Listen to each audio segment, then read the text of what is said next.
Today's refrigerators offer a variety of state-of-the-art features and come in many shapes and sizes. Choosing the right refrigerator for you is a big decision.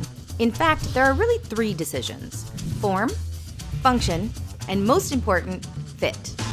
Follow these 4 simple steps to find the perfect fit for your home and ensure a worry-free delivery. Step 1, walk the delivery route. First, consider the best route for delivery into your home. Walk the route from outside of your home to the location where the refrigerator will be installed. Try to select a route with as few gates, doors, and tight corners as possible. Measure each doorway along the route, checking both height and width from jamb to jamb, and write down the dimensions of the narrowest opening. Keep in mind that it may be necessary to remove doors from their hinges during delivery. As you enter the home, be sure to consider your kitchen layout. There needs to be enough space to pass the refrigerator through any obstructions, such as islands, cabinets, or other appliances. Depth or width of the appliance must be smaller than the width of the narrowest opening along the delivery route. Step 2, measure the refrigerator opening. Now it's time to measure the space where your new appliance will go. It's important to remove your old refrigerator to ensure an accurate measurement. First, measure the width of the opening. Be sure to measure the top, middle, and bottom of the space to find the narrowest dimension, as these measurements are not always the same, and allow for countertop overhang and molding. Then measure the height from the floor to the lowest point at the top of the space. Be sure to allow for hinge clearance height if needed.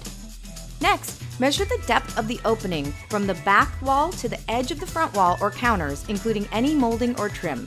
Make sure you write down your measurements so you can refer to them later. Step 3, allow room for ventilation. Like any appliance, refrigerators require ventilation space to work properly and guard against overheating. Allow for 1/8 inch on each side, 1 inch on top, and 2 inches in the back for airflow. These are standard allowances, so be sure to check the manufacturer's recommendations before you buy. Subtract these ventilation allowances from your measurements to determine the maximum dimensions of your new refrigerator. Lastly, there are 2 important connections to check for. Do you want a water and ice refrigerator? If so, you need to make sure there's a water line with a shutoff valve on the back wall. Also, make sure there's a dedicated 120-volt grounded 3-prong electrical outlet at the back of the space.